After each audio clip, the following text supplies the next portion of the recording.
SER Podcast. En la cadena SER, Hora 25. Roberto Torija.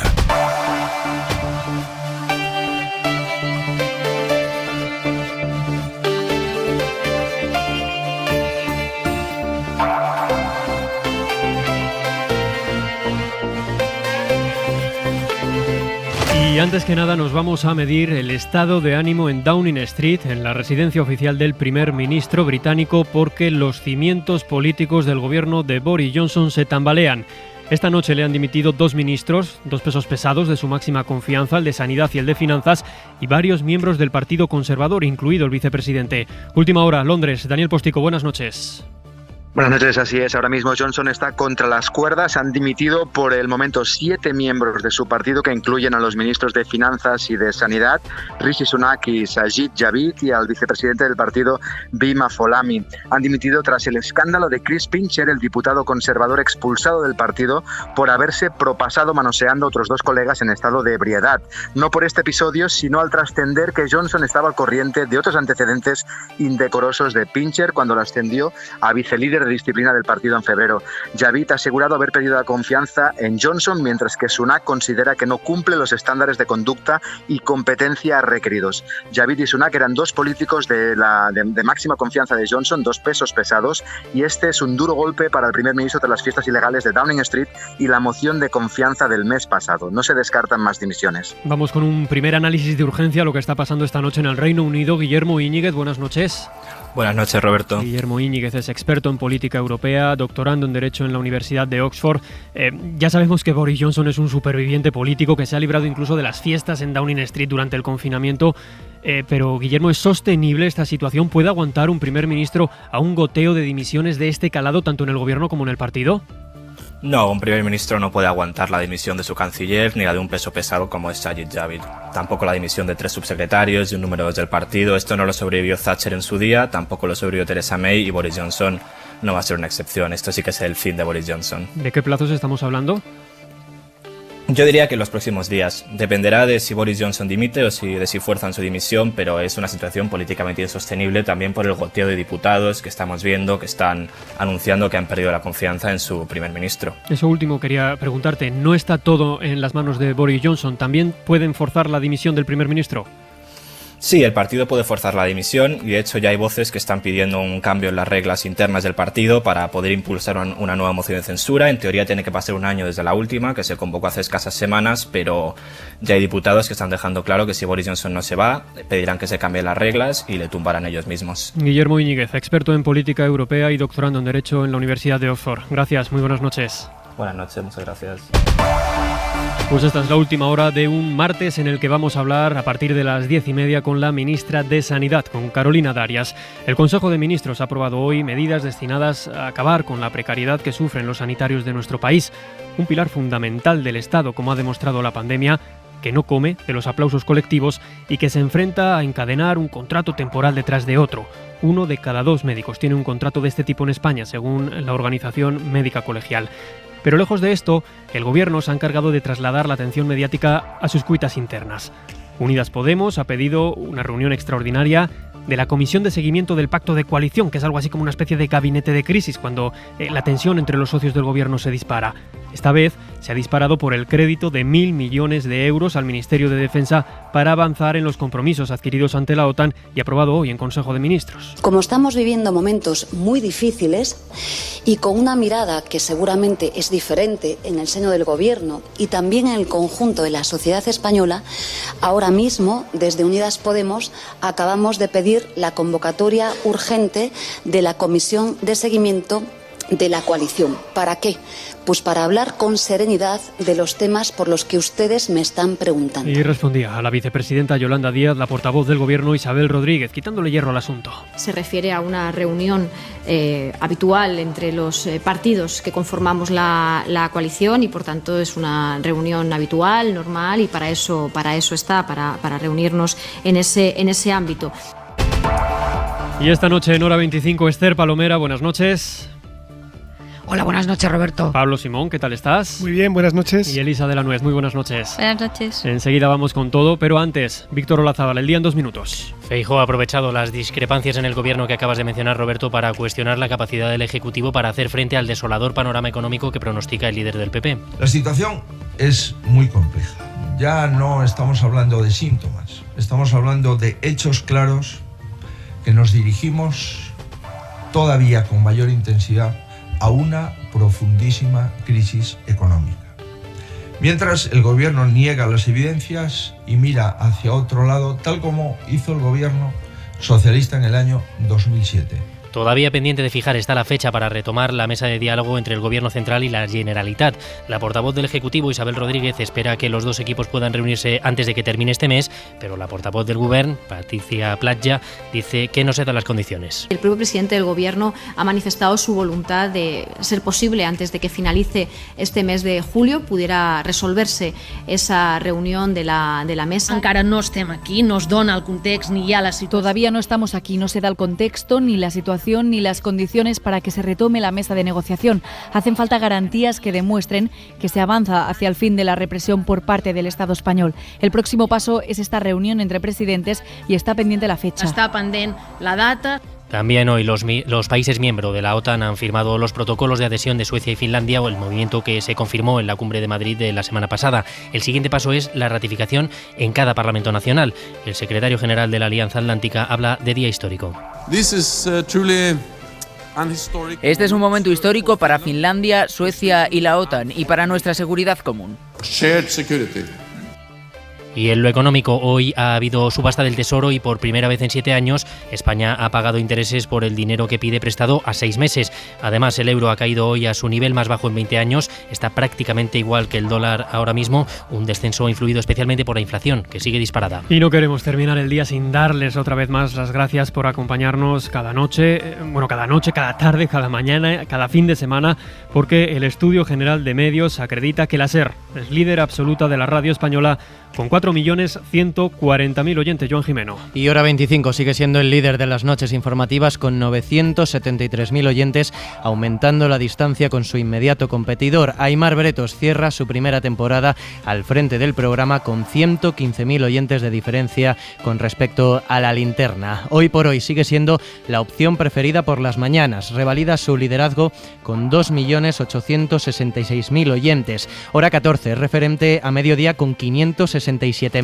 La Ventana domina las tardes con 910.000 oyentes. De madrugada, El Faro consigue 171.000 oyentes y el Si Amanece supera los 69.000. A Vivir, que son 2 días, domina ampliamente las mañanas de sábado y domingo. Carrusel lidera la oferta deportiva del fin de semana en el promedio de sábado y domingo en las mismas franjas horarias que su inmediato competidor, y El Larguero lidera la temporada con un dato promedio de 776.000 oyentes. Pues eso, gracias en nombre de todo el equipo y de Aimar Bretos, que está bien, pero que hoy nos tiene que escuchar desde casa. Y en la contra de Hora 25...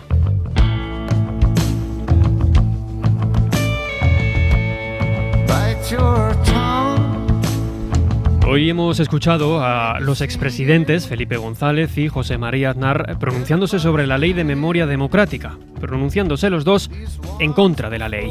A González no le suena bien una norma que va a estudiar los crímenes del GAL hasta 1983, cuando él era presidente, y a Aznar directamente le parece un disparate. Esto del proyecto de ley no lo he visto, cuando lo vea les diré, pero sonarme no me suena bien. Un proyecto de memoria democrática que es un disparate, hecho por terroristas y pactado con terroristas. Manuel Javois, buenas noches. ¿Qué tal? Buenas noches. Esta no la vimos venir. Bueno... Pues sí. Un poco sí. Sí. Un poco sí. Fíjate que González ha dicho que le suena mal, que en principio le suena mal. Hay que decir que en materia de memoria lo que le suene mal a González no tiene por qué ser necesariamente malo. También es cierto que el hecho de que las risas a su costa las haga Otegi, como he visto que las ha hecho en Twitter, es lo que nos faltaba. Ya es el colmo de los despropósitos. En fin, a mí me produce mucha ternura la relación de España con su pasado, que es una relación que no deberían llevar tanto los historiadores sino los psiquiatras. Es un poco como la relación de los españoles con su dinero, que cada uno lo cuenta a su manera, ¿no? Y se trata, al fin y al cabo, se trata de un pasado que tratan de reescribir los que no lo vivieron en las narices de los que sí lo vivieron, sin que eso tampoco sea necesariamente malo, porque los que lo vivieron generalmente tienden a reconstruirlo a su gusto. Y eso va por González, que no está haciendo la ley, y también va desde luego por Bildu, cuyas aportaciones a esa ley seguro que serán muy interesantes y muy vergonzosas. No quiero pasar de largo por Aznar, la relación de Aznar con la memoria. Basta recordar su posición sobre las armas de destrucción masiva en Irak y el 11M en Madrid. La posición de entonces y la posición actual, sin ningún atisbo de arrepentimiento. Aznar fabrica desmemoria. Aznar fabrica un pasado concreto para hacer tolerable su presente.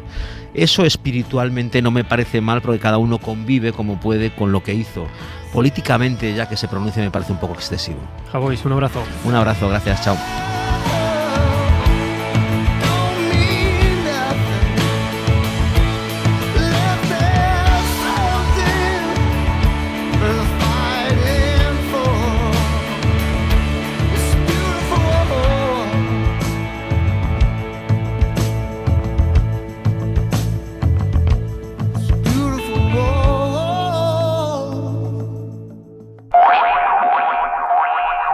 La última vez que Unidas Podemos pidió la convocatoria de una reunión urgente de eso que llaman la Comisión de Seguimiento de la Coalición fue el pasado mes de octubre, cuando había discrepancias profundísimas sobre quién debía liderar las negociaciones con patronal y sindicatos sobre la reforma laboral, si debía hacerlo Nadia Calviño, si debía hacerlo Yolanda Díaz.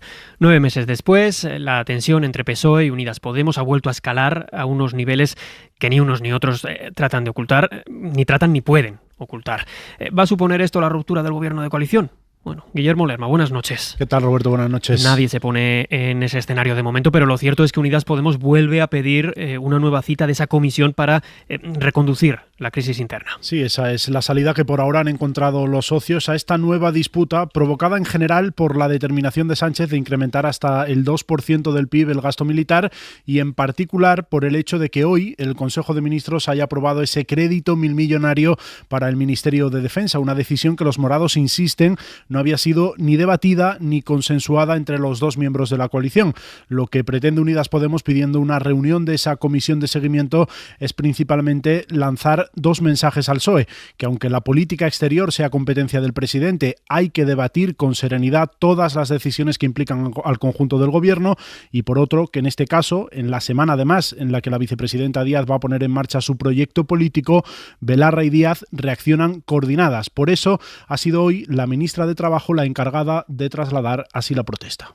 Todo el cuidado y todo el cariño a la coalición progresista del gobierno, pero insisto, como en el derecho, las formas son importantes, y creo sinceramente que ni la vicepresidenta segunda ni los grupos de la oposición han de enterarse de razones tan importantes como de las que estamos hablando sencillamente por ustedes. Las fuentes del gobierno consultadas confirman que este asunto se ha puesto encima de la mesa durante el Consejo de Ministros. A pesar del tono y de los decibelios, nadie da por irreconducible la situación, Roberto, aunque sí que creen que la solución pasa más que por la reunión de esa comisión de seguimiento, por una conversación al más alto nivel. Desde el PSOE tratan de trasladar esa sensación de normalidad que escuchábamos antes. Aquí no pasa nada, vienen a decir, pero en cualquier caso, Lerma, su intención es seguir adelante con los planes relacionados con el gasto militar, más allá de lo que diga Unidas Podemos. Sí, porque recuerdan que es el presidente quien marca esas directrices en esta materia y que además ha sido claro en su compromiso. Insisten que no es solo un compromiso de España, sino de todos los países de la OTAN,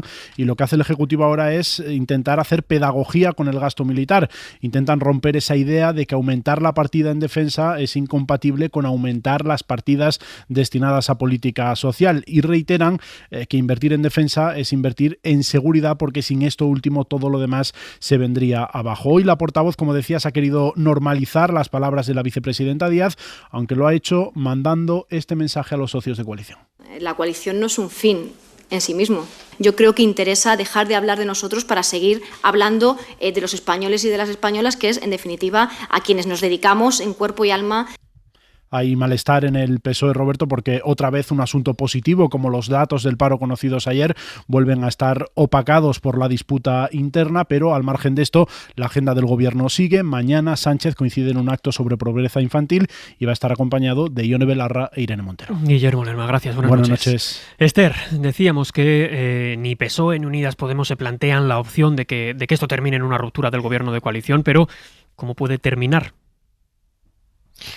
Bueno, no sabemos. En principio yo creo que es una más, ¿no?, de las que hemos vivido a lo largo de la legislatura. Desde la parte socialista tratan de convencernos de que hay que normalizar este tipo de diferencias. Lo que pasa que yo creo que estas diferencias ya son de mucho calado y tienen que ver con asuntos de Estado. Yo creo que hay que recordar que estamos hablando de un país que ha adquirido un compromiso en el marco de la comunidad internacional. España es un país que cumple con sus compromisos internacionales y, por lo tanto, el gobierno lo que hace es proceder al primer desembolso de ese compromiso de incrementar el gasto en defensa. A mí me sorprende que efectivamente, como ayer supimos, esto se tratase en la comisión de secretarios y subsecretarios y que de la parte de Unidas Podemos nadie pusiese objeción. No sé si porque no leyeron los papeles o porque estaban de acuerdo o porque quisieron pasar por alto la decisión de aprobar estos 1.000 millones de euros en defensa. Tampoco debemos de pasar por alto, desde mi punto de vista, que esto se produce en la misma semana en la que Yolanda Díaz va a presentar su proyecto de escucha o su proyecto para ganar España o su proyecto de plataforma, no sé muy bien cómo llamarlo, ¿no? Pero si recordáis, la última vez que se convocó esa comisión de seguimiento del pacto, que como bien ha recordado Guillermo Lerma, fue con motivo de las diferencias respecto a la reforma laboral, aquella comisión la pidió Yone Belarra y la pidió a través de un tuit, si recordáis bien. Sí. A mí me parece que en esta ocasión, que lo haya hecho Yolanda Díaz, que no pertenece uno a esa comisión, que no es dirigente de Unidas Podemos, aunque sí representa a la parte de Unidas Podemos dentro del Ejecutivo, es un dato no menor. Y es un dato no menor porque efectivamente ella ha entrado en campaña. Pero yo me atrevería a decir que si estas diferencias ya son de tanto calado... Vamos a hacer una cosa, Esther, vamos a intentar mejorar la conexión con tu comunicación porque se nos entrecorta un poco, suenas un poquito robótica de vez en cuando. Mientras tanto, Elisa, ¿qué te sugiere a ti esta crisis interna? Luego hablamos del momento político, pero ahora la crisis interna, ¿qué es lo que te sugiere? Sí, yo básicamente, un poco la línea de lo que decía Esther, espero no sonar robótica. Esto es una más, ¿no? Quiero decir que llevamos muchas incidencias de ese estilo. A mí siempre me sorprende una cosa que dicen mucho, es... No nos hemos enterado. Hay que guardar las formas, dice la vicepresidenta. Hombre, pues si no es guardar las formas, ir a la comisión de secretarios y subsecretarios y ponerlo en la mesa del Consejo de Ministros, yo no sé qué son guardar las formas. Esa es la forma normal de proceder en un gobierno de coalición, en una institución. Lo que vienen a decir es que se debería haber abordado a un nivel más alto, digamos, en plan ministros, vicepresidentes. Pero vamos a ver, es que esta es la forma en que se hacen los acuerdos y las normas que salen del Consejo de Ministros. Nos puede gustar o no, pero esa es la que está establecida, ¿no? Entonces a mí me sorprende un poco, no sé qué otras formas hay que guardar. A lo mejor también hay que hacer en paralelo otras gestiones, pero desde luego este es el procedimiento habitual. Y eso siempre me sorprende cuando hay esas quejas de, bueno, está usted en un gobierno, tiene la oportunidad en esa comisión y en la reunión del Consejo de Ministros de oponerse, de decir que no, y siempre es lo mismo, ¿no? No decimos nada y luego salimos quejándonos. Pues una cosa un poco infantil aquí entre nosotros, ¿no? Que puede tener la justificación, como decís, política del momento electoral, pero que a cualquiera le suena un poco, pues mire usted, si usted no está de acuerdo, usted es muy libre de irse o de decir que hasta aquí hemos llegado, y eso nunca pasa, ¿no? Entonces yo creo que esto al final lo que se percibe es un poco, lo he dicho alguna vez, ¿no? Un poco de poca seriedad, ¿no? Y luego también, hombre, otra forma de guardar las formas es que si uno llega a un compromiso en el seno de la OTAN, en una reunión como la que hemos tenido, de hacer un determinado gasto en defensa, pues hombre, lo razonable es mantener ese compromiso, porque si no, la imagen que das también ante tus aliados y tus socios, pues no es precisamente muy seria. Dicho eso, no creo, como decíais al principio, no creo que se vaya a romper el gobierno de coalición por esto, como no se ha roto por ninguna otra cosa. Pablo, sí. Sí, empecemos de lo más general, lo más particular. Ha habido un evidente cambio en las circunstancias y ahora ha habido un compromiso de la Unión Europea de alcanzar el 2% de inversión sobre el PIB para todos los países miembros. Esto, por cierto, aprovecho para decirlo porque el presidente Felipe González había comentado la idea de que si tú quieres autonomía estratégica al margen de la OTAN tienes que gastar en defensa, y si no, no se entiende. No, es que estando también dentro de la OTAN hay que incrementar el gasto en defensa. Por lo tanto, es que es irrelevante. La cuestión es que es un compromiso dentro de la Unión Europea, sea en el marco de la OTAN o no lo sea. Eso es una discusión estratégica más de fondo que creo que no se ha discutido lo suficiente, pero que habrá que hablar más adelante. Esto lo que está generando es una reflexión en todos los partidos. Lo hemos visto en el caso de Suecia y Finlandia, me voy a quedar con el caso de Finlandia porque es muy interesante, y sobre todo en los partidos que están a la izquierda de los socialdemócratas. Los socialdemócratas nunca han sido un partido pacifista, nunca ha tenido dudas sobre las necesidades de inversión en gasto militar y de defensa, pero los partidos a su izquierda sí. Y esto está llevando a reflexiones interesantes, como por ejemplo lo que hemos visto en el gobierno de Finlandia, que es un gobierno de coalición que incorpora a partidos a la izquierda de los socialdemócratas que recientemente tuvieron su congreso y cambiaron de posición hacia una, digámoslo así, aproximación algo más atlantista de la que tenían antes, pero insistiendo siempre en que la alianza tiene que ser defensiva, en un marco de disuasión, etcétera. Por lo tanto, dentro de los partidos a la izquierda de los socialdemócratas, esa reflexión ya se está produciendo. Todos están teniendo que cambiar porque las circunstancias también son distintas, en mayor o menor medida, y lo vimos, si os acordáis también, cuando hubo la anterior disputa sobre envío de armamento a Ucrania, la posición diferente que tenía Yolanda Díaz, que pasaba la patata al ala socialista diciendo que esto le correspondía ahora, y Yone Belarra, que tiene una posición más beligerante, ¿no? Pero yo creo que a mí personalmente me resulta poco verosímil que no haya habido información suficiente sobre este tema en el seno del gobierno, por una razón muy sencilla. El índice del Consejo de Ministros, que se reúne los martes, lo hace esta comisión de secretarios y subsecretarios de Estado los jueves. Por lo tanto, esos papeles estaban encima de la mesa. Si hubiera habido alguna disputa, ahí tendría que haber saltado la alarma interna de Podemos y decir, un momento, esto que no vaya a este Consejo de Ministros, o índice rojo, o vamos a discutirlo y lo elevamos. A alguien se le pasó. Alguien cometió ese error. Y además en un timing muy desafortunado para Yolanda Díaz, porque es cuando justamente presenta su proyecto. Claro, ahora ya tiene que pedir la reunión del comité de pacto porque también se tiene que poner una posición más dura.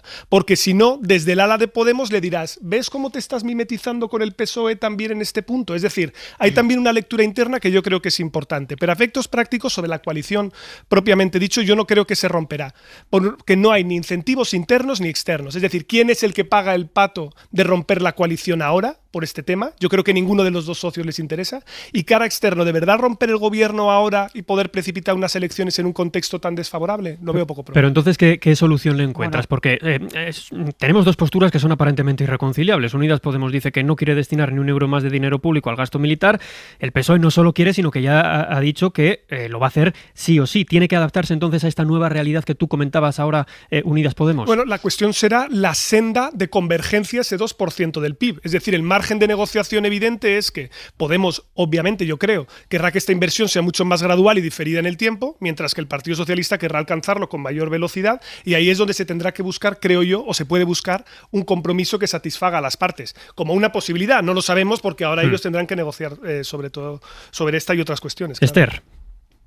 No, me parece interesante esto que deslizaba Pablo respecto al índice de la Comisión de Secretarios y Subsecretarios, que igual para los oyentes es un poco farragoso, pero es importante, porque ayer por la tarde, desde Unidas Podemos, se decía que que se había incluido en el orden del día en el último momento, que había pasado desapercibido para ellos, etcétera, etcétera. Sin embargo, en las declaraciones que hizo Yolanda Díaz por la tarde, ella menciona la cifra de los 1.000 millones de euros, que nadie hasta el momento conocía el montante del gasto inicial que se iba a desembolsar para esta partida. Lo cual demuestra sus declaraciones que efectivamente estaban al tanto de ello, y en la Comisión de Secretarios y Subsecretarios nadie dijo absolutamente nada.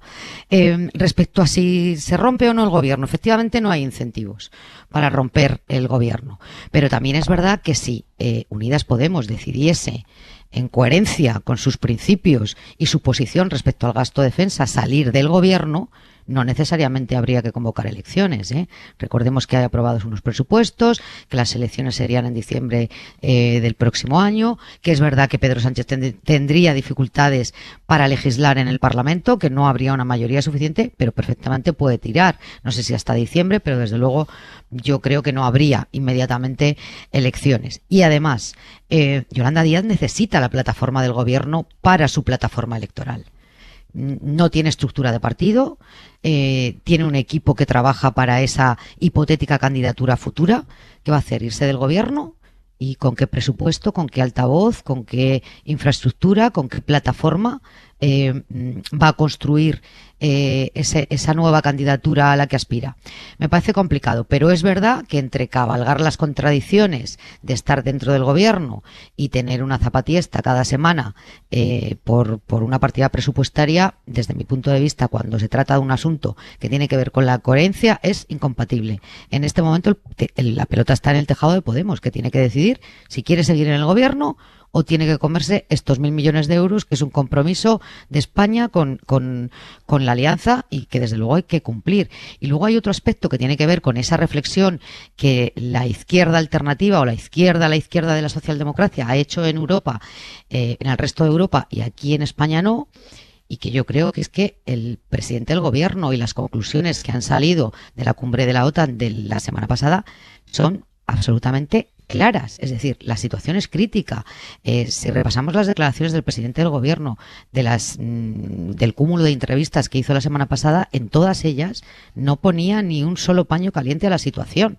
Es decir, que está bien detectado cuál es el peligro. Es verdad que esta es una alianza defensiva y que además se sostiene que este gasto va en esa dirección, pero yo no sé qué parte de tenemos un peligro real encima la izquierda alternativa no ha entendido. No hay incentivos para romper el gobierno, decíais ahora, Pablo, pero ¿a qué lógica política obedece esto de airear de esta forma la división interna en este momento que, con todas las encuestas a la contra, con malos resultados de las izquierdas en Andalucía, ¿quién gana realmente con esto? Es una muy buena pregunta, pero yo creo que también es una cuestión de intentar marcar perfil político propio en temas que en política interior no son tan divisivos y que ellos creen que, o hay sectores que piensan que esto puede ser ganador. Es verdad que los temas de política internacional y de defensa casi nunca entran en el debate público en España y lo hacen de una manera muy colateral. Sí que es verdad que la cuestión del ruido es algo que perjudica al conjunto del gobierno y tú mismo planteabas antes, ¿no?, que había fuentes del Ejecutivo que maldecían el hecho de que los datos de paro quedaran tapados por este tipo de polémicas. Aquí hay una cuestión que yo creo que es transversal, que es la percepción de competencia. Estamos en un contexto difícil, en un contexto en el que además el otoño puede ser todavía peor que las circunstancias en las que estamos ahora. El electorado apuesta por valores transversales, que es seriedad, y esto yo creo que es un elemento que se desgasta si estás aireando polémicas cada 5 minutos. Elisa. Sí, totalmente de acuerdo. Yo creo que esto no beneficia a nadie, ¿no? Y que efectivamente transmites una sensación de, como decía antes, de falta de seriedad y de rigor y de coherencia en un momento donde precisamente lo que busca un poco la ciudadanía, que ya se está empezando a agobiar, son esas cualidades, ¿no? Es verdad que hay esos intereses electorales, pero claro, yo no sé hasta qué punto, una cosa que también ha dicho Esther que me llama la atención, o sea, si estás pensando en montar una plataforma o estás pensando en gestionar una situación difícil en un ministerio, que a lo mejor las dos cosas no son compatibles a la vez, ¿no? Y eso es un poco también lo que se puede llegar a transmitir, que es decir, oiga, ¿está usted a esto? ¿Está usted al gobierno o está usted a su proyecto? Hombre, pues yo creo que mientras esté en un gobierno las prioridades son otras, ¿no? Me interesa también ese salto cualitativo que señalabas tú, Esther, porque hasta ahora eran las ministras de Podemos las que expresaban en público las discrepancias, pero hoy ha sido la vicepresidenta Yolanda Díaz y, como decíais, es a las puertas de la presentación esta misma semana, el viernes creo, de su plataforma política. ¿Pero de verdad gana con esto? Yo creo que efectivamente la posición de Yolanda Díaz tiene mucho que ver con la cercanía a la presentación de su proyecto político y la necesidad de marcar un perfil propio dentro del gobierno, pero también es verdad que si leemos con detenimiento las encuestas que se han hecho respecto a la posición de España dentro de la OTAN y lo que está pasando en Ucrania, la sociedad española ha hecho un giro que esta izquierda, la izquierda del PSOE, no ha hecho todavía. Por lo tanto, yo no sé qué ganan exactamente con este ruido. Es verdad que yo, a diferencia de Pablo, creo que el ruido constante perjudica bastante más al Partido Socialista que a Unidas Podemos. Porque esa parte del electorado que representa la formación de Yone Belarra, es verdad que comparte las posiciones del partido al que han votado y esperan de Unidas Podemos exactamente lo que están haciendo. Es decir, la diferencia constante con el Partido Socialista, la reivindicación permanente dentro del gobierno, el pelear por asuntos sociales que luego se produce una pugna por llevarse la medalla o atribuirse la paternidad de las medidas. Es decir, el electorado de Unidas Podemos espera de Podemos exactamente lo que está haciendo. Y el desgaste, desde mi punto de vista, va mucho más para el Partido Socialista. Bueno, es verdad que si nos atenemos a las encuestas, quienes han sufrido un mayor deterioro electoral durante los últimos meses ha sido más Podemos. Pero también es verdad que es algo que sabemos que luego oscila porque el electorado de Podemos está muy átono cuando no hay convocatorias electorales y luego se puede movilizar. Pero en cualquier caso, yo sí que me inclino por pensar que estamos compitiendo en los márgenes, ¿no?, de ver quién acumula más desgaste que el otro. Que en el fondo casi siempre el socio minoritario suele salir salir desgastado de la coalición, esto es verdad, más allá del ruido que se marque, y que luego el problema es el resultado final de las políticas, ¿no? Que ya parece claro que más allá de que se intente marcar un perfil diferente en defensa, todo está girando ya en la agenda hacia la cuestión económica. Y aquí es donde no hay posibilidad de que otros temas le quiten protagonismo a lo que tiene que ser el resultado de medidas concretas. Ahí es donde precisamente creo yo que puede haber más desgaste de manera alícuota, digamos, para los dos. Pues sobre medidas concretas vamos a hablar enseguida con la ministra de Sanidad, con Carolina Darias. Hora 25. Roberto Torija. En el año 2011 me quedo embarazada. Me dicen que no vaya a trabajar a partir del 1 de julio porque no me pueden renovar el contrato por estar embarazada. El segundo embarazo lo escondo hasta que se produce la renovación de mi contrato. No comuniqué que estaba embarazada a pesar de trabajar con pacientes que presentan a veces alteraciones de conducta imprevisibles y pudieran ser un riesgo para mi embarazo. Cuando terminó mi contrato el 31 de diciembre, estaba de baja maternal, por lo que no me renovaron. Perdí toda la antigüedad que había acumulado hasta el momento. Durante el 2012 firmé hasta 6 contratos en ese año y así he estado hasta 2019, en el que después de un nuevo proceso selectivo conseguí una interinidad. Son algunas de las voces de profesionales sanitarias que hemos recogido durante todo el día en la SER.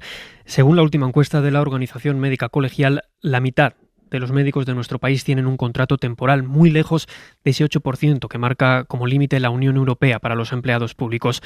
Y hay algunos que, como escuchábamos, llevan hasta 20 años encadenando un contrato temporal detrás de otro.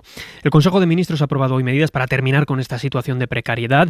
La más destacada es esa, que un médico no pueda trabajar más de 3 años con contrato temporal. Además, se da de plazo a las comunidades autónomas hasta finales de este año para que tengan listo todo el proceso para convertir en fijos a 67.000 interinos. Teresa Rubio, buenas noches. ¿Qué tal? Buenas noches. Pues una vez se apruebe el Real Decreto, desaparecen los nombramientos eventuales y se establecen 2 nuevas figuras, el personal estatutario temporal interino y el estatutario sustituto. En el primer caso se podrá realizar la contratación cuando exista una vacante que no sea posible cubrir por personal fijo, por ejemplo una enfermera en un centro de salud, que podrá permanecer en ese puesto un máximo de 3 años, pasados los cuales la plaza se deberá cubrir con personal fijo. También se podrá usar esta figura para programas de carácter temporal o en el caso de acumulación de tareas, como por ejemplo el plan de un hospital para reducir las listas de espera. Respecto al personal sustituto, se podrá contratar solamente para cubrir vacaciones, guardias, bajas por enfermedad, incapacidades temporales o por reducciones de jornada para cuidar a un familiar. En este caso solo se establecen excepciones para el personal del Cuerpo Militar de Sanidad. En cuanto a la estabilización de las 67.000 plazas, esto deriva de otra norma, de la Ley 2021 del 28 de diciembre de medidas urgentes para la reducción de la temporalidad, una norma pactada con los sindicatos y que obliga a las comunidades a sacar a concurso todas las plazas estructurales de trabajadores temporales que actualmente estén ocupadas. Las convocatorias de estas ofertas de empleo tendrán que estar publicadas antes del 31 de diciembre de este año y todos los procesos deberán finalizar antes de que acabe 2024. Gracias, Teresa. Carolina Darias, ministra de Sanidad. Muy buenas noches. Hola, ¿qué tal? Buenas noches. Saludos cordiales. Enseguida hablamos del detalle de lo aprobado hoy en ese Consejo de Ministros, pero antes tengo que preguntarle por el estado de salud de la coalición en el Gobierno. ¿Hasta qué punto preocupa la tensión entre PSOE y Unidas Podemos a costa del gasto militar? La salud es buena, progresa adecuadamente en este caso y en cualquier caso lo importante es para qué y para quién gobernamos y por tanto ese es en lo que está el Gobierno, en la máxima atención para seguir en cada Consejo de Ministros sacando normas como la de hoy que posibiliten y que mejoren la vida de la gente. A eso es lo que creo que tenemos que ocuparnos porque también la gente está esperando que este Gobierno de Progresa siga dando avances en medidas y respuestas a lo que necesitan cada día. Ya sé que las deliberaciones del Consejo de Ministros son secretas y no le voy a preguntar por el contenido de lo que allí se ha discutido, pero usted, que estaba presente, ¿ha notado más tensión que otras veces? No. Las deliberaciones son secretas, avanzamos, debatimos, deliberamos, vemos los asuntos que van en el orden del día y a buena parte nos hemos dedicado hoy a ver esos asuntos que van en el orden del día. Me decía que hay una parte que no está interesada en hablar de los asuntos que afectan directamente a los ciudadanos. ¿Se refiere a Unidas Podemos? No, me refiero que a mí lo que me interesa, lo que me motiva es trabajar en cosas que son de interés de la ciudadanía. Por ejemplo, la norma que hemos aprobado hoy o la que llevé hace dos consejos de ministros o 3 con la ley de equidad, de cohesión y universalidad. Quiero decirle que o el plan de salud bucodental, que como ministra del Gobierno de España, uno lo que le motiva, a mí me motiva personalmente y a todo el Gobierno es seguir haciendo cosas que mejoren la vida de la gente. Esa es la razón de ser de este Gobierno y sobre todo en una situación como en la que estamos de dificultades, ante los grandes desafíos, grandes respuestas. Y este Gobierno ha ido dando respuesta a cada uno de los desafíos que se nos ha ido planteando en esta legislatura, que no son pocos, antes al contrario, una pandemia, un volcán, ahora una guerra, una situación económica complicada derivada de la guerra. Por tanto, a eso estamos adoptando medidas concretas, específicas, para la inmensa mayoría de este país, que es a la clase media trabajadora. Por ir cerrando ya este capítulo, me decía que la salud del Gobierno de coalición progresa adecuadamente. Eso significa que no hay riesgo de ruptura, que esta es una brecha fácilmente reparable.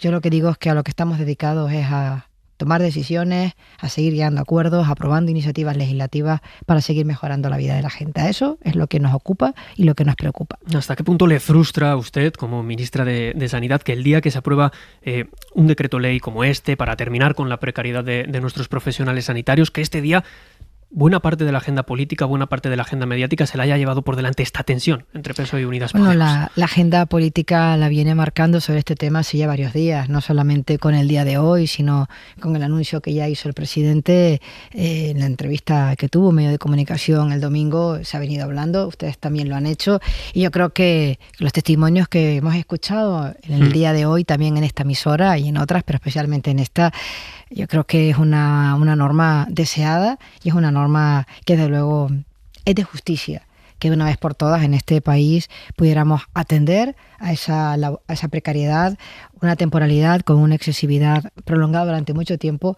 que lejos de reducirse lo que ha hecho es seguir incrementando, y situaciones como la que hemos visto que afectan al día a día de la gente. Vamos al detalle de esa norma, porque seguro que hasta ahora nos están escuchando muchísimos profesionales sanitarios que tienen alguna duda.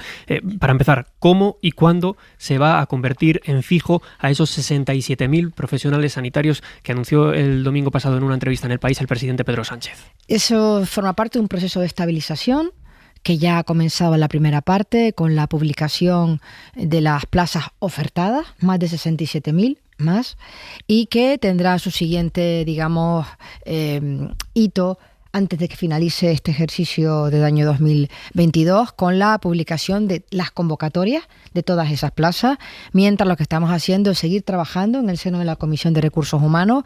Quiero reconocer el trabajo, en este caso, pues de las comunidades autónomas, en ese proceso que siempre hacemos de la cogobernanza, para establecer la baremación, como antes establecimos los criterios para ver qué plazas eran las que habían que sacar, y a partir de ahí, pues será a final de este año, durante este tiempo, que se saquen las convocatorias, y como máximo diciembre del 24 tienen que estar concluidos todos los procesos selectivos. Y todo esto ya se ha hablado y se ha pactado con las comunidades autónomas, porque al final van a ser ellas las que tengan que gestionar ese proceso de estabilización. Claro, está hablado, los criterios están compartidos, de hecho hay un funcionamiento, la verdad que bueno, yo lo tildaría de bueno, en el seno de la Comisión de Recursos Humanos, el grupo técnico que está trabajando, que ha venido trabajando muy bien y que sigue trabajando intensamente, porque es un trabajo complejo, es un proceso complejo, y por tanto máxima colaboración y entendimiento entre todas las partes. Le pregunto porque ya hemos escuchado las quejas, por ejemplo, de la Comunidad de Madrid. Lamentaba el consejero Laschetti que sea el Gobierno central el que decida la política de personal sanitario de las autonomías.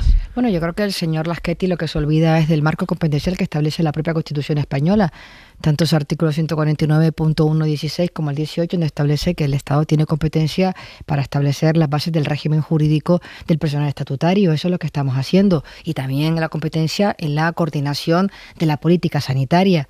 Hasta ahí es lo que estamos llegando, nada más y nada menos, porque ¿alguien tiene alguna duda de la importancia y la necesidad de poner coto a la temporalidad que existe en este país? Este gobierno ha establecido una prioridad de país, poner coto a la temporalidad existente durante décadas. Una temporalidad que ha mermado la certeza de los propios profesionales sanitarios, que llevan durante mucho tiempo trabajando y concatenando contratos, y por tanto lo que hemos hecho es dar una respuesta ante una prioridad que hemos establecido, que ya no podía demorar más. Y además, ante esta dificultad que teníamos, el Gobierno de España lo incluyó en el Plan de Transformación, Recuperación y Resiliencia, como una reforma estructural de calado, tanto en el componente 11, que refiere a la modernización de todas las administraciones públicas, como también en el componente 18, y en el que es el que atañe a sanidad. Porque, como le digo, es una prioridad del Gobierno poner coto a la temporalidad. Lo hicimos en el ámbito de las relaciones laborales, con una reforma laboral que está dando sus frutos. Y estamos viendo cómo cada vez son más los contratos indefinidos que se hacen. Y por tanto, también en el ámbito del sector público había que dar este paso y por eso lo hemos hecho. Hablamos de 67.000 contratos fijos para profesionales sanitarios que tienen actualmente uno temporal. ¿Cuántos hay actualmente trabajando como interinos en esta situación? ¿Qué porcentaje representan esos 67.000? ¿Lo saben? El porcentaje es variado. En algunas comunidades llega a un 40, en algún 50. De ahí la importancia de contar cuanto antes con el registro estatal de profesionales sanitarios, que todavía, aunque hemos querido, no se ha puesto en marcha. Ya le anuncio que en septiembre será efectivo este registro estatal, en donde nos va a permitir saber exactamente de manera, digamos, pormenorizada cada uno de los profesionales que están en cada comunidad autónoma y en cada situación. Ya lo ha anunciado en el Consejo Interterritorial, porque es verdad que no todas las comunidades autónomas están incorporándose a ese registro, y lo que hemos dado es un plazo de aquí a septiembre para que puedan hacerlo, y por tanto a partir de septiembre, como ya les anuncié, ese registro lo haremos público. Algunas comunidades autónomas irán cada una incorporándose, pero lo ideal es que poder contar con una mayor información que nos permita también tener mejores datos. Con lo aprobado hoy se acaba con la temporalidad que afecta a nuestros sanitarios, es decir, se va a dar una estabilidad profesional y personal, como escuchábamos antes a nuestros sanitarios, pero no se va a contratar a más personal, ¿no? Los sindicatos lo que lamentan es que no se atienda a este problema del sistema de salud público, que es la falta de personal. ¿Esto para cuándo queda, ministra? Vayamos por partes. Estamos dando solución a uno de los problemas más cronificados que ha tenido el sector público en este país, con el de la temporalidad. Y además en un proceso de estabilización que tendrá su curso, como ya estamos viendo, y con el Real Decreto Ley que hemos aprobado hoy, a partir de su entrada en vigor, establecerá, como hemos visto en la cabecera del programa, a la entrada, en esta entrevista, cuáles son los tipos, o sea, las causas por las cuales se podrá contratar bien un personal temporal interino o un personal sustituto. Causas tasadas y limitaciones temporales, y además exigencia de responsabilidades para las administraciones sanitarias para que se cumpla lo ahí establecido. Porque tan importante es establecer tipos, causas y limitaciones temporales, como también que lo escrito en la norma se cumpla. Por tanto, yo creo que esto es un paso muy importante. ¿Tenemos más retos en el sistema de salud? Claro que sí. Hemos enfrentado una pandemia que ha supuesto también la necesidad de mejora de muchas de las capacidades, pero también ha supuesto una gran fortaleza del Sistema Nacional de Salud. Y yo quiero también manifestarlo, ¿no? Y por tanto, lo que el Gobierno ha hecho, esas necesidades de mejora, convertirlas en auténticos compromisos en cada una de las mejoras. La mejora de la capacidad asistencial, por supuesto, cuando está la enfermedad, intervenir, pero también la preventiva. Estamos en un país con una de las mayores esperanzas de vida, por tanto, no se trata solo de vivir más, que por supuesto, sino de vivir mejor. Tenemos una cronicidad muy prevalente, por tanto es importante la prevención, plan de salud y deporte, salud y alimentación en los que estamos trabajando, muy importante, o ese plan contra la obesidad infantil que presentó el presidente del Gobierno junto a Margasol. ¿Qué nos queda? Seguir con la capacidad diagnóstica. Hoy hemos aprobado otro acuerdo muy importante, la licitación de 10 equipos de protonterapia, un convenio con la Fundación Amancio Ortega por importe de 280 millones. Para que se hagan una idea a los oyentes, actualmente el Sistema Nacional de Salud no tiene ningún equipo de protonterapia. Estamos hablando de una técnica muy, muy cualificada, muy especializada, que permite ir a tumores de manera selectiva, sin dañar los tejidos circundantes, y especialmente pensado para cáncer infantil, aunque también cada vez se están abriendo más. Y lo siguiente, ¿qué queda? Seguir con el desarrollo profesional. El día de hoy, y con la reforma también para los procesos de consolidación, hemos avanzado en esto. Ahora, ¿qué nos queda? Seguir mejorando y seguir avanzando. ¿En qué asuntos que creo que es muy importante? ¿Cómo hacer que cada vez las plantillas respondan más a necesidades reales de cada centro hospitalario, de cada centro de salud, y que también seamos capaces de tener plantillas dimensionadas a las necesidades reales? Y por supuesto, sabemos que hay algunas especialidades en las que vamos a necesitar más especialistas en los próximos años. Y eso deviene de años atrás, con gobiernos anteriores, donde la formación sanitaria especializada sufrió unos recortes importantes. Desde el año 18 hacia acá, desde que Pedro Sánchez está en la Moncloa, la formación sanitaria especializada se ha incrementado en un 32%. Ahora bien, sabemos que la formación de médicos dura tiempo, mientras lo que tenemos que hacer es seguir reforzando para que las nuevas ofertas sanitarias especializadas contemplen mejor la realidad, y sobre todo ser capaces de ver necesidades qué especialidades son las que van a ser más, necesitadas en los próximos años. Y también le anuncio que ya yo creo que en breve podemos sacar también un Real Decreto de especialidades también muy demandado y que desde luego va a suponer también el tener claro cuáles deben ser el marco a través del cual una nueva especialidad deba cumplir determinados requisitos para seguir. Me habla de las especialidades y yo quiero centrarme en la atención primaria, en los médicos de familia, porque este año han quedado plazas vacantes para ser médico de cabecera, el que nos atiende en el ambulatorio. ¿Cómo puede hacer el gobierno que sea más atractiva la atención primaria? Pues primero yo creo que tenemos que empezar en la propia universidad, ¿no? En un sistema de formación en donde prime tanto la primaria como la hospitalaria, ¿no? Es una formación más centrada en la hospitalaria. Segundo, en la propia, digamos, formación MIR de atención familiar y comunitaria. Estamos trabajando en una modificación, esperando ahora de que la Comisión Nacional correspondiente dé el visto bueno para que esa formación MIR en familia y comunitaria sea más atractiva. Especialmente tenemos problemas en zonas de difícil cobertura. Han quedado 93 plazas vacantes en esta convocatoria MIR que hemos realizado y especialmente tienen que ver con zonas en Soria, en Ponferrada, otras zonas de Extremadura de difícil cobertura. No hemos tenido así problemas en otros sitios, pero es verdad que tenemos que seguir liderando y prestigiando la atención primaria y poner las acciones en marcha en el plan de acción que hemos diseñado y aprobado de manera conjunta para reforzar los equipos humanos, para que enfermería también ocupe el rol que todos queremos y que desde luego es muy importante, y para desde luego ser capaces de seguir concitando esa confianza en la atención primaria, que es el eje vertebrador del sistema nacional, y con recursos. El Gobierno de España, en estos presupuestos generales del Estado, tiene más de 260 millones destinados exclusivamente a la primaria, ahora sí, de carácter finalista, es decir, para hacer cosas concretas en los que hemos estado de acuerdo, y ahora yo espero que en el Consejo que tengamos interterritorial en este mes podamos proceder al reparto de esos fondos, de parte de esos fondos. Me plantea posibles soluciones, no me habla de los salarios, porque los sueldos de nuestros médicos en atención primaria son más bajos que en el resto de Europa, y eso es lo que hace también que muchos decidan marcharse fuera. ¿Qué tiene que decirle la ministra de Sanidad a esos jóvenes que están aquí formados en nuestro país y que se van fuera a desarrollar su potencial como profesionales sanitarios? Yo creo que nosotros tenemos que ser capaces de, primero, somos un país muy potente en investigación, somos un país muy potente en ensayos clínicos. Yo creo que hay un atractivo muy importante en nuestro país. En materia retributiva estamos hablando de una competencia que es transferida a las comunidades autónomas y que ahí está el kit de la cuestión. Porque son diferentes también las remuneraciones que tienen entre comunidades, lo sabe usted bien. Los sindicatos advierten de que este verano se acerca la tormenta perfecta, digamos, porque coinciden las vacaciones de los médicos del verano, el cierre habitual de estos meses de camas en algunos hospitales. Y todo esto se solapa este año con un aumento que se está registrando en las últimas semanas del número de contagios de COVID. ¿Le preocupa la evolución de la pandemia y lo que pueda pasar en las próximas semanas, ministra? Nosotros, como siempre, hacemos una monitorización constante de todos los indicadores de la pandemia, especialmente aquellos que digamos más sensibles y que hablan de la posible gravedad o no de la enfermedad. Sabemos por los informes que estamos recibiendo y por la monitorización que realizamos que hay un incremento de la circulación del virus. En el informe de hoy era 1.135 y la incidencia acumulada a 7 días nos indica que va a seguir subiendo. Es verdad que la ocupación hospitalaria sube un poco, pero especialmente... Un 10% desde el viernes.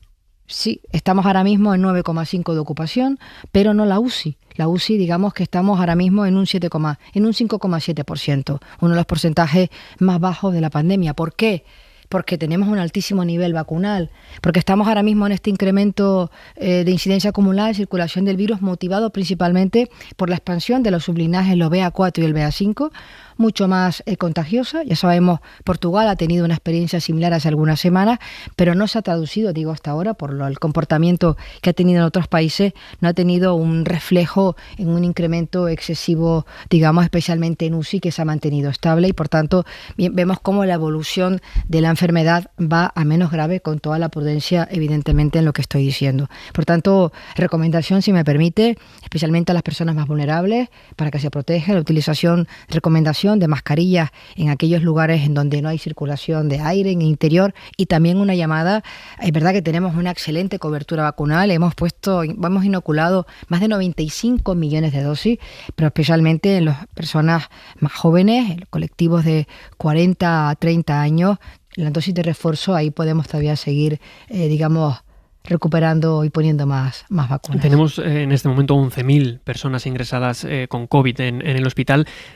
Se trata de la mayor cifra en 5 meses. Con esta situación, ¿se plantea el Ministerio de Sanidad alguna medida más allá de apelar al sentido común o de la recomendación de usar mascarillas en algunos casos concretos? ¿Se plantean, por ejemplo, que la mascarilla vuelva a ser obligatoria en algunos escenarios? No, nos planteamos el seguir avanzando para distinguir en esos ingresos cuáles son por COVID y cuáles son con COVID. Creo que es una diferenciación importante, llevamos trabajando tiempo, no es sencillo, no es fácil, queremos poner experiencias pilotos porque muchas de las personas ingresan a un hospital no por COVID, sino porque se van a hacer alguna cirugía de cadera, de cualquier otro, y se hace la PCR correspondiente y tiene COVID. Por tanto, creo que esa diferenciación también sería importante para distinguir las personas que están ingresadas. ¿Habrá cuarta dosis de la vacuna para la población general? Habrá cuarta dosis de la vacuna, como ha acordado la ponencia de vacunas y así la Comisión de Salud Pública, para las personas mayores de 80 años y para las personas que están en residencia. Falta ahora determinar cuándo será ese momento más oportuno para poner esa cuarta dosis a este colectivo de mayores de 80 y residencia. Y ahora la ponencia de vacunas se reúne periódicamente, monitoriza también la situación y una opción probable, permítame que lo diga así, es que pudiera ser la llegada de vacunas adaptadas a variantes, en este caso a la variante Omicron, que pudiera tener todo el sentido que fuese esa vacuna en la que se pudiera empezar a inocular a estos colectivos. O sea que de eso dependerá el calendario de vacunación para esos mayores de 80 años. Digamos que es una cuestión a tener en cuenta. Permítame que lo diga así, la ponencia de vacunas tiene en cuenta todos los factores, tiene en cuenta la evolución de la situación epidemiológica, tiene en cuenta la llegada, que todo apunta que pueda estar para septiembre la llegada de esas vacunas adaptadas a variantes. Hay que ver cómo si son o no, esas nuevas vacunas adaptadas son autorizadas por la Agencia Europea del Medicamento, pero para que, el escenario en el que nos movemos es en eso, ver cuándo se inocula la cuarta dosis a las personas mayores de 80 y a las personas residentes, que son los colectivos que hasta ahora autorizado. Saben que ya las personas inmunodeprimidas se están vacunando con cuarta dosis. Y una cuestión muy importante, aparte de las vacunas, que son un arma muy potente, disponemos de medicamentos que se han incorporado como lucha, también como armas potentes en esa lucha. Me refiero al Paxlovid, que es una pastilla, un conjunto de pastillas, un tratamiento, 5 pastillas concretamente, que se administran a aquellas personas una vez se han contagiado por la COVID y siempre siguiendo prescripción, indicación médica para aquellos casos que estando leves pudiera evolucionar a grave, con un porcentaje, de éxito en torno a un 80%. Es un esfuerzo importante que se hizo por el Gobierno de España para adquirir nosotros, el Gobierno de España, 344.000 dosis de tratamientos, 344.000 tratamientos que están a disposición de las comunidades autónomas. Y también el Ebusel. El Ebusel actúa como una vacuna, es antes de que una persona se contagie, está pensado para aquellas personas que aún recibiendo vacunas no consiguen generar anticuerpos y por tanto que ofrece una protección. Digo esto muy importante porque disponemos de las vacunas, pero también disponemos de potentes y eficaces tratamientos que también ayudan en la lucha contra la COVID. Volviendo al tema de las vacunas, hay comunidades como por ejemplo Cataluña que piden acelerar ese calendario. De momento no, me decía. Yo desde luego no me voy a desmarcar de la propuesta de la ponencia de vacunas y de la Comisión de Salud Pública. Quiero recordar que este país es referente en vacunación internacional por lo que hemos hecho con la COVID. Somos unos 92.7 de personas mayores de 12 años con pauta completa. Una estrategia de vacunación que ha sido la hoja de ruta. Y eso ha sido posible por muchas cosas. Por la compra centralizada de la Unión Europea, por el liderazgo del Gobierno de España, por el trabajo importante de las comunidades y ciudades autónomas, por supuesto, el compromiso de los profesionales sanitarios, especialmente el colectivo del personal de enfermería, y un comportamiento ejemplar. Yo, desde luego, algo que ha funcionado bien y que son las personas expertas, esta ministra se va a guiar siempre por la propuesta de las personas expertas. Nos estamos quedando sin tiempo, ministra, pero no quiero terminar sin preguntarle por la evolución de la viruela del mono en nuestro país. ¿Por qué España es, junto con Reino Unido, uno de los países más afectados? ¿Qué ha pasado? Bueno, yo creo que hay los colectivos en los que se ha, extendido más este virus.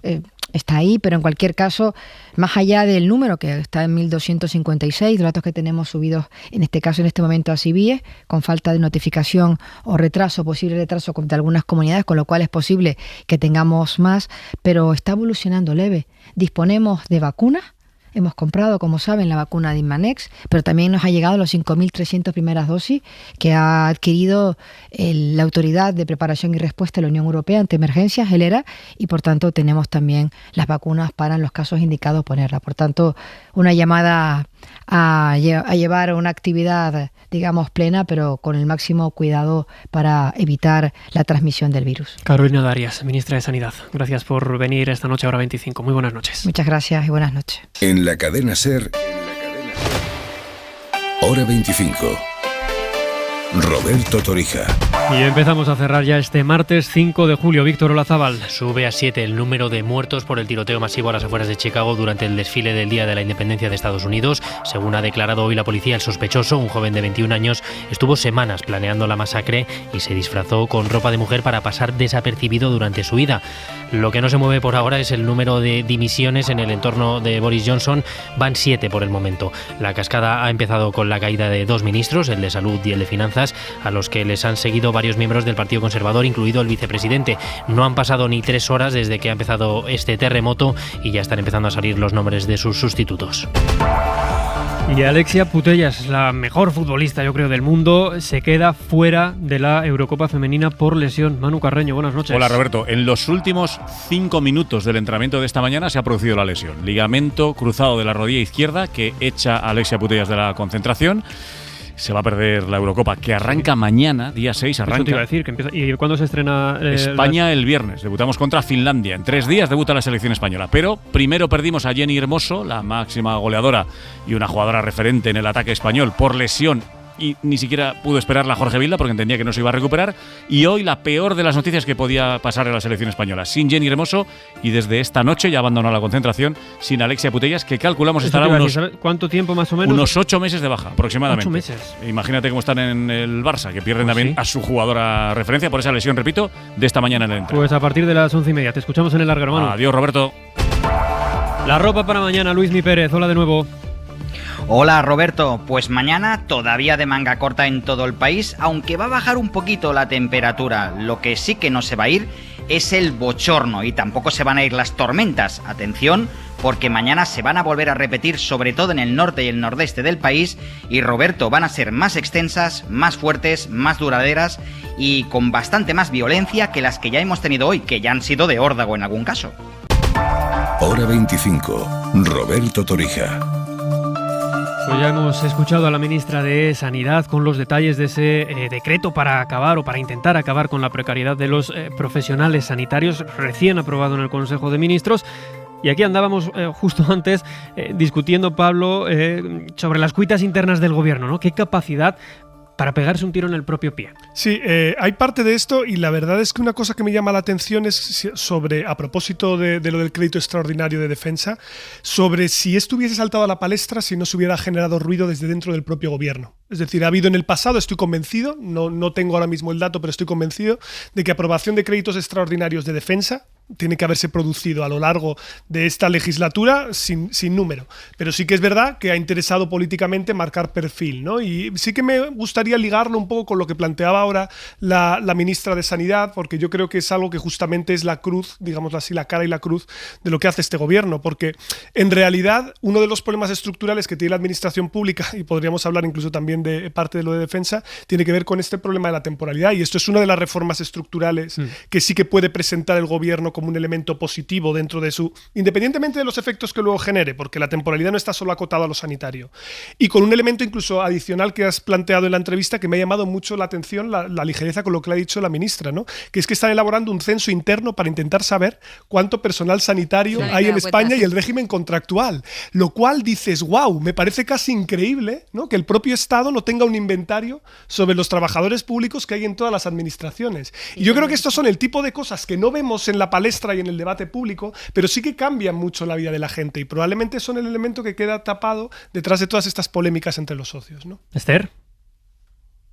No, y desde luego no es una cuestión menor. Yo creo que todo el ruido que ha hecho el Partido Popular reclamando una competencia que no ha ejercido, porque efectivamente hay malestar en el cuerpo de profesionales sanitarios de todas las comunidades autónomas, no solamente por la interinidad y la cantidad de contratos que encadenan durante años y años y años, sino también por los bajos salarios, ¿no? Y que las comunidades autónomas no hayan hecho nada al respecto o hayan hecho poco, y para una decisión que va a afectar al conjunto de las comunidades autónomas, de todos los profesionales sanitarios, que desde luego está plenamente justificada, sea motivo de crítica y de confrontación política, desde luego es inconcebible, ¿no? Elisa. Sí, a mí me ha sorprendido también, como a Pablo, lo de es que no saben en el Ministerio cuántos profesionales sanitarios hay, ¿no? Esto me ha llamado la atención. Bueno, pues... Pero ¿cómo os puede llamar la atención? Eso sí, quiero decir que nos hemos tirado meses y meses de la pandemia, que el Ministerio de Sanidad era incapaz de recabar los datos de positivos que se registraban en cada comunidad autónoma. Iba a completar eso... Es que en relación con una reflexión que has hecho tú, ¿no? Qué tipo de coordinación o qué tipo de competencias tiene o tenía hasta ahora el Ministerio de Sanidad. Entonces, a mí me ha parecido muy interesante. Efectivamente, esto viene de la pandemia. Teníamos el problema de los datos y resulta que también teníamos este problema de los datos con los médicos. Y me ha sorprendido gratamente escuchar a la ministra citar el artículo 149 de la Constitución, que es el que efectivamente avala para que el Gobierno haga este tipo de reformas, que por otra parte son absolutamente necesarias, absolutamente imprescindibles. Yo siempre que hablábamos de temporalidad aquí decía, pero si el primer empleador temporal es la administración pública, o sea, ¿de qué estamos hablando cuando decimos las empresas? Oiga, empiece usted por su casa, ¿no? En ese sentido, yo creo que son buenas noticias, y también ha dicho otra cosa que también me ha gustado, y ahora necesitamos que haya garantías de que esto se cumpla, porque esto también lo sabemos, ¿no? Uno saca una norma que dice unas cosas y ahora tienen que pasar esas cosas. Y también me ha gustado mucho que ha dicho, bueno, y vamos a establecer también los procedimientos o las garantías para que efectivamente esto pase, ¿no? Y otra tercera reflexión, que la gente tiene que saber que claro que no se podían hacer este tipo de contratos, digamos, en fraude de ley. Lo que pasa es que entonces tenía que ir, cada uno de los sanitarios tenía que ir a un tribunal para que se lo dijera, y ahora afortunadamente ya se hace con carácter general. Mire usted, no se pueden hacer contratos temporales para cumplir vacantes que tienen carácter permanente o definitivo, cosa que, como digo, hasta ahora te tenías que ir a un tribunal de justicia para que te dieran la razón. Vamos a seguir avanzando porque el martes termina con una retahíla de datos económicos que escuchaba así uno detrás de otro, dibuja un horizonte, la verdad, con poco espacio para ser excesivamente optimistas, más allá de que no sean exclusivos de nuestro país. El euro, en el nivel más bajo de hace 20 años. Tampoco ha ido bien la subasta de deuda pública de hoy, y el IBEX se ha cerrado por debajo de los 8.000 puntos por primera vez desde marzo. Javier Ruiz, buenas noches. Buenas noches. Sí, todos son malas noticias locales, pero sobre todo globales. El euro retrocede y cae a su nivel más bajo en 20 años. Hoy ha perdido otro 1%. Pero ocurre porque el dólar es el valor refugio. Cuando la tormenta es general, los inversores buscan refugio en el dólar, así que el dólar se encarece. Eso es lo que explica qué ha pasado con la moneda. Lo mismo con la deuda. El Tesoro ha tenido que pagar por primera vez en 7 años por letras a 6 meses. Ha colocado 1.150 millones en deuda, es decir, hemos pedido dinero prestado, pero hasta ahora lo cobrábamos. Ahora hemos tenido que pagar porque nos presten, y en concreto un 0,134%. Eso significa que nuestra deuda se encarece, y de nuevo, también todo lo global. Se encarece también la de Italia, se encarece la de Grecia.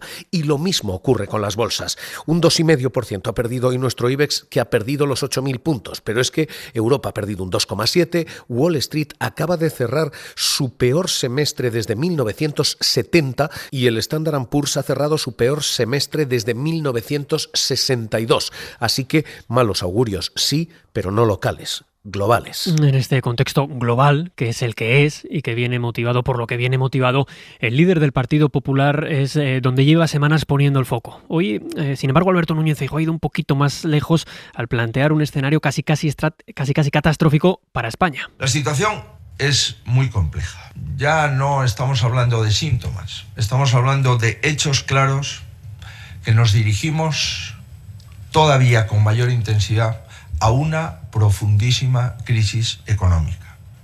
Mientras el gobierno niega las evidencias y mira hacia otro lado, tal como hizo el gobierno socialista en el año 2007. Vamos a escuchar también la respuesta de Héctor Gómez, el portavoz del Grupo Parlamentario Socialista, cuestionando el sentido de Estado de Núñez Feijóo. Honestamente, nos llama muchísimo la atención la agresividad con la que un día sí y otro también el Partido Popular se emplea contra el gobierno de España. hablan de que efectivamente tienen sentido de Estado. El sentido de Estado no solo no lo vemos, sino que tampoco tenemos esperanzas de que lo tengan.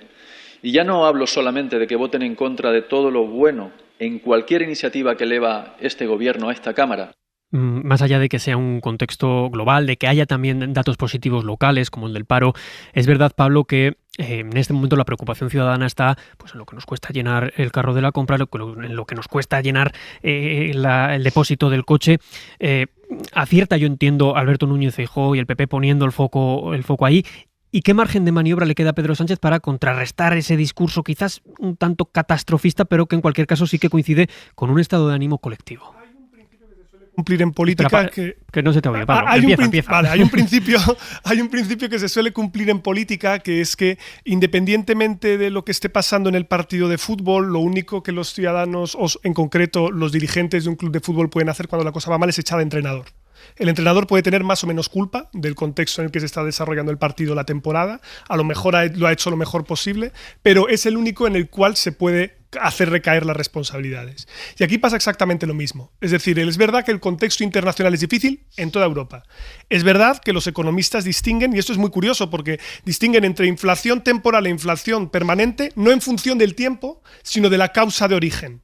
Y la causa de origen la llaman que es temporal cuando es una causa externa, y es verdad que en este caso claramente la inflación tiene origen externo, y no es interno, no es endógeno, es decir, no viene generada esta inflación porque se hayan disparado en efectos de segunda ronda los salarios o haya que reducir masa monetaria, no tiene nada que ver con eso, hay un factor externo que es común, pero ese factor externo va a continuar.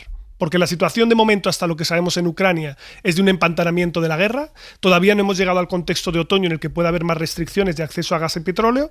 ¿Y esto qué es lo que genera? Evidentemente un desgaste en el Ejecutivo. Porque la gente, al final del día, el problema con el que se encuentra es que llenar la cesta de la compra es más caro, el que llenar el depósito del coche también lo es, y el que el efecto de las medidas que puede hacer el gobierno a nivel nacional no dejan de ser limitadas. Incluso aunque tú pongas la excepción ibérica, incluso aunque tú puedas subvencionar carburantes o puedas dar cheques o puedas abaratar el transporte público, el margen de maniobra que tú tienes ante una subida de 2 dígitos de la inflación es muy reducido. Es muy reducido. Y por lo tanto yo creo que es inevitable que el desgaste en el gobierno siga incrementándose durante las próximas semanas. ¿Qué te parece a ti, Elisa, qué hacemos con el entrenador? Bueno, yo creo que efectivamente el desgaste lo va a sufrir el Ejecutivo porque le ha tocado, eso es así. Pero yo creo que también hay algún elemento diferencial que yo creo que lo has comentado tú antes, ¿no? Está el tema del endeudamiento. No todo el mundo está igual de endeudado y por tanto eso es un elemento diferencial importante y eso además nos hace siempre vulnerables, ¿no? Porque al final tiene que estar el Banco Central Europeo detrás, a ver qué pasa. Antes era la prima de riesgo. En fin, tenemos siempre ese riesgo que otros países que tienen menos deuda pues no lo tienen de la misma manera, por tanto eso juega en contra. Y luego yo creo que la otra cosa que juega en contra claramente es este clima de polarización, lo hemos comentado muchas veces, es decir, hombre, lo ideal en unas circunstancias tan complicadas, ¿no? Y también lo fue la pandemia, es llegar a algún tipo de acuerdo transversal y de alguna forma ponerse de acuerdo en cosas muy básicas. Entre otras cosas, precisamente porque tanto la pandemia como lo que ocurre ahora había unos factores externos, o sea que también puedes decir, oiga, me ha tocado a mí lidiar con esto, pero en fin, nos tendremos que poner un poco de acuerdo y sin embargo eso ni se ve ni se espera, ¿no? ¿Y a quién culpamos de eso? Pues eso también es muy interesante. Yo siempre pienso que cuando dos no se ponen de acuerdo es que ninguno se quiere poner de acuerdo. Entonces, esto es muy fácil echar siempre la culpa al de enfrente, ¿no? Es que tú no, esto yo me acuerdo cuando tú no me llamas a mí. En fin, yo creo que el sentido de Estado se demuestra efectivamente haciendo cosas conjuntamente. Yo sí que veo, en la posición de Feijóo, sí le veo esa idea, porque creo que además a él le beneficia claramente, que es decir, oiga, yo estoy aquí, estoy dispuesto a llegar a acuerdos. Ahora vamos a ver hasta qué punto eso puede ser así o no. Pero yo creo que la idea de que aquí el que tienda la mano y ofrezca acuerdos va a salir beneficiado, creo que esto es una idea importante. Y de hecho es un poco lo que hemos visto también en las últimas elecciones. O sea, se prima un poco la moderación, el ocuparse de cosas más, digamos, que preocupan a la gente y quizá menos estos discursos más extremos y más ideologizados que han primado durante una temporada, pero que creo que ahora, como tú bien decías, cuando uno va al supermercado, pues piensa en otras cosas. Esther. Lo que ocurre es que esto de la moderación a mí me parece que según y cómo, ¿no?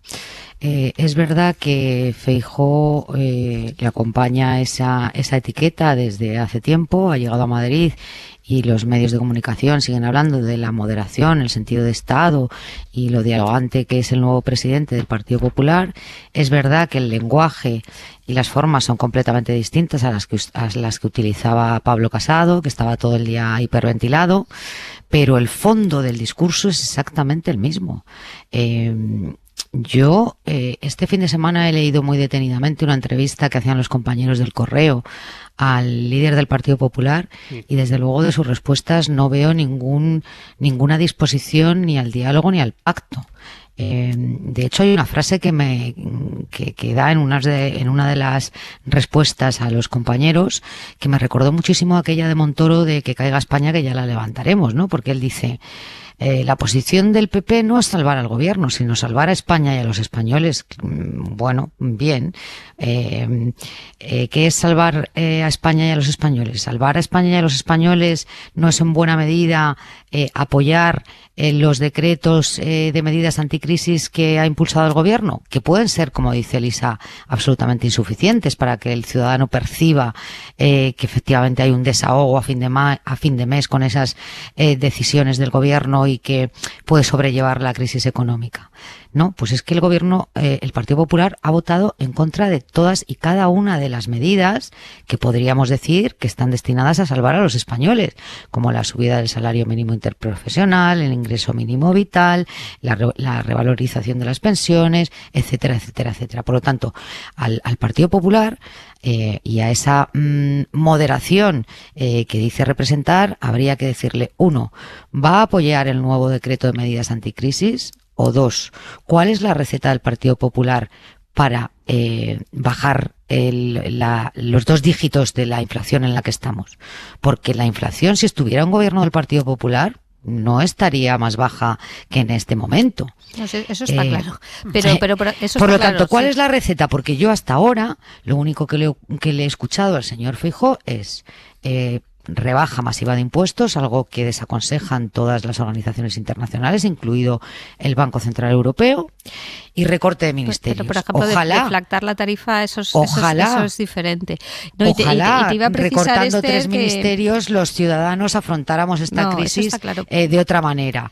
Pero que te Entonces, quería comentar que muchos de los sí. votos en contra han sido con Pablo Casado. No sabemos ahora si va a pasar eso o no. Y esto, como tú bien dices, esto se demuestra con hechos, no con discursos. El a mí me interesa luego siempre no más invita... los hechos que los discursos, porque los discursos bien. Bueno. Pero ahora vamos a ver efectivamente si esto va en serio o no va en serio. Bueno, ¿no? al hilo de eso, hoy mismo también se mostraba muy preocupado Alberto Núñez Feijóo sobre los riesgos de que al año que viene no haya presupuestos generales del Estado, que tienen que incluir cuestiones importantes como esas medidas para contener la inflación, como la subida de ese gasto militar comprometida con la OTAN. Bueno, pues si tan preocupado está el PP con esto, Esther siempre tiene la opción de apoyarle las cuentas a Pedro Sánchez. Efectivamente, por eso decía que yo no veo ninguna disposición. Es cierto que el lenguaje tanto corporal como verbal de Núñez Feijóo es completamente distinto al del anterior líder del Partido Popular, pero el fondo de la narrativa es muy parecida, si no idéntica, ¿no? Sino de que va a avalar con su palabra determinadas decisiones de la Comunidad de Madrid, ¿no? Por ejemplo, esto de las becas. Él tendría o hubiera tenido una oportunidad perfecta desde mi punto de vista para apropiarse de parte de las medidas que van en ese decreto, puesto que hay algunas que él mismo reconoció que se habían o que eran una copia del documento que él remitió a la Moncloa, a Pedro Sánchez, como propuesta para afrontar esta crisis. Bueno, pues el primer día podría haber salido diciendo exactamente eso. Teníamos razón, el gobierno va por buen camino, ha aceptado parte de nuestras propuestas, hay algunas otras, puede haber matices, pero efectivamente, como nosotros lo que queremos es salvar a España y a los españoles y no al gobierno, vamos a apoyar ese decreto. Bueno, ese decreto ha sido aprobado en Consejo de Ministros hace ya unas semanas, 2 semanas, ¿no? 2 semanas. Yo no he escuchado con claridad al líder del PP ni a ninguno de sus portavoces más cercanos decir con rotundidad que van a apoyar ese decreto. Punto y 25. Joaquín Estefanía. El miedo no es libre. Se predispone el ánimo ciudadano para algo muy preocupante, que asusta. El presidente dice que hay que prepararse para cualquier escenario. Se supone que se refiere a una guerra larga, con efectos calamitosos como más subidas de precios o incluso problemas de abastecimiento. La ministra de Economía, la siempre prudente Nadia Calviño, anuncia trimestres complejos ante una inflación más persistente y elevada. Por último, el líder del PP, Núñez Feijóo, no pone matices. Llega una profundísima crisis. No se puede hacer nada para evitarlo. Y sin embargo, todavía no estamos en ese momento. El verano ha puesto en funcionamiento el efecto balsámico del turismo. El empleo aumenta en cantidad y calidad. El crecimiento es menor del que estaba previsto, pero no hay síntomas netos de recesión. Y el aumento de la recaudación fiscal permite que se sigan financiando colchones sociales como el bono de 200 euros o el del transporte, y se compromete un nuevo impuesto a las empresas energéticas verdaderas beneficiarias de esta situación. Hace algún tiempo, El Roto dibujó una viñeta en la que un tipo, con pinta de gran ejecutivo, decía: «Tuvimos que asustar a la población para tranquilizar a los mercados. Contra lo que se dice, el miedo no es libre». Punto y 25.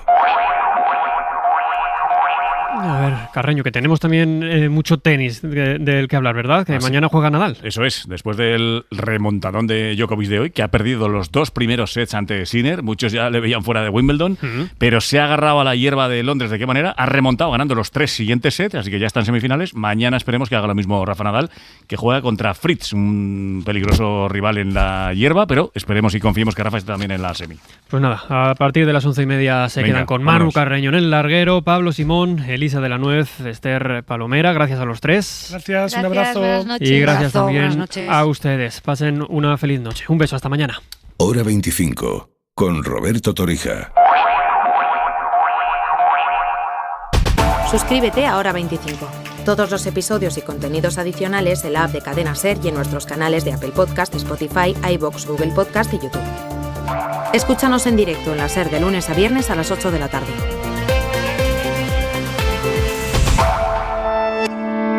Cadena SER. La radio.